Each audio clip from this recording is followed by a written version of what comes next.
What you're about to hear is real, although it is hard to believe. This story is a culmination of the memories of those who lived through the deadliest wildfire in modern American history. A fire that erased an entire town in only hours. This is the story of Paradise, California, and the woman whose life changed forever that morning. Elena Ramirez, 35 years old, a nurse, a mother of two. She thought she'd spend the morning packing lunches, nudging her kids awake, maybe grabbing a coffee before the day began. But within hours, she would be fighting to save her children and herself from the deadliest wildfire in California history.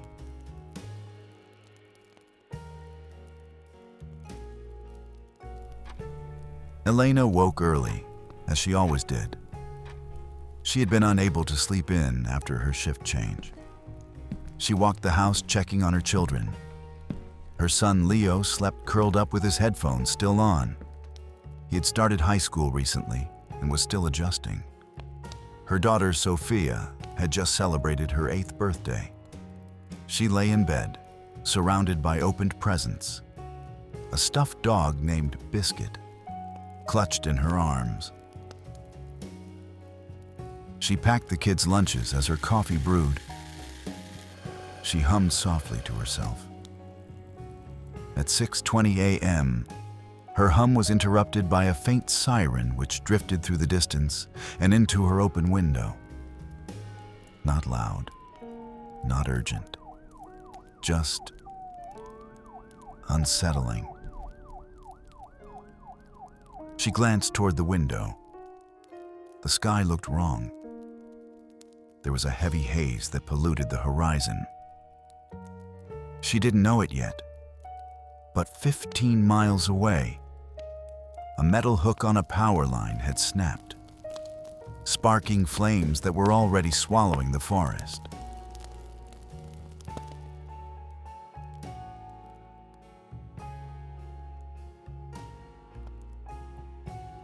The campfire began at 6:33 a.m. A single spark brushed by 50-mile-per-hour winds, igniting brush so dry it might as well have been paper. Within 2 minutes, the flames were taller than houses. Within 10, they were mountains of heat and devastation.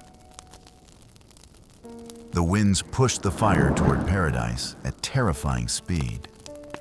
Evacuation orders were issued, but the fire was moving faster than anyone could anticipate.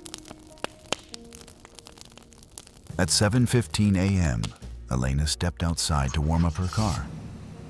The smell hit her first, acrid, metallic, suffocating. The horizon had turned a deep orange and bruised with black. She whispered to herself without thinking, "No."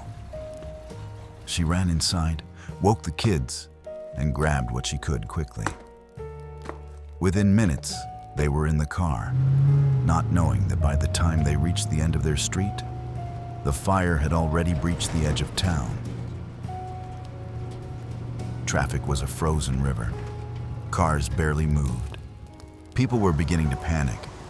Dogs barked and kids cried in the back seats. Above the town, embers floated down like burning snowflakes. Elena thought she heard Leo say, "The sky is falling," in hushed tones. She saw Sophia clutching her stuffed dog so hard her small knuckles turned white. Then, the sound. A roar like jets overhead. Flames surrounded the neighborhood, like an impending army. Someone ran past Elena's window shouting, "Go! The houses are on fire! Move!" But there was nowhere to move.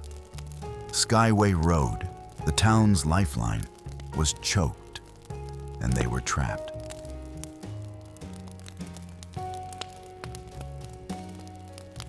By 8:30, Paradise was lost.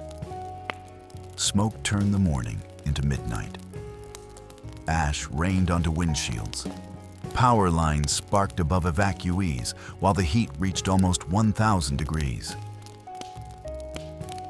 People abandoned the safety of their cars to run on foot. Those with children covered their faces as they ran. For Elena and her kids, the world shrank to the inside of the SUV, a small metal box surrounded by a raging inferno. The fire jumped the road. 1 second, the hillside was glowing orange. The next, it was an inferno barreling down onto the traffic line. Cars burst into flames. Glass popped from the heat. The tires began to melt. People screamed. Others prayed. Some were too afraid to speak at all. Elena felt the windshield heat beneath her palms. She looked in the rearview mirror at her children. They were huddled together, tears streaming down their faces. She looked to the left of the traffic line and saw a convoy of fire trucks coming up the embankment. She made a choice, one she didn't want to make.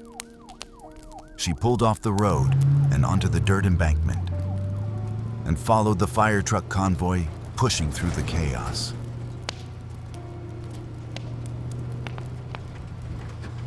Around 10 a.m., they broke free from the smoke. Elena could see blue sky. The fire truck convoy had long since pulled over, and only silence remained in place of sirens. Behind them, paradise glowed red, like a giant furnace burning the town alive.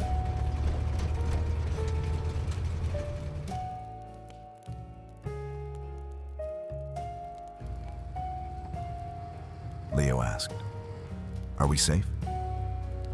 Elena didn't answer.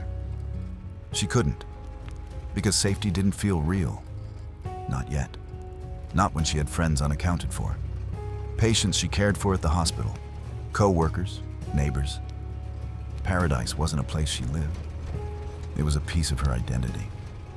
And in a single morning, it was gone. The campfire burned for 17 days, killed 85 people, destroyed nearly 19,000 buildings, and caused over $16 billion in damage.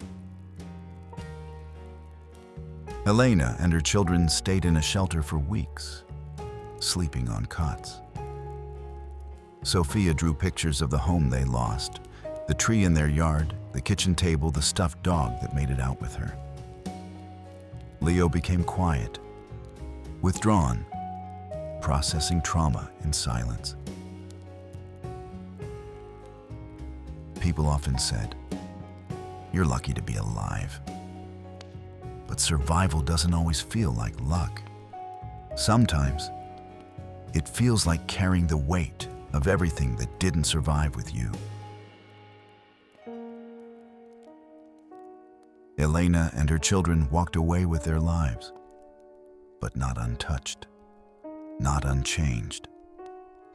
And somewhere in the ashes of that town lies a reminder: safety is not promised, and every quiet morning could be the last.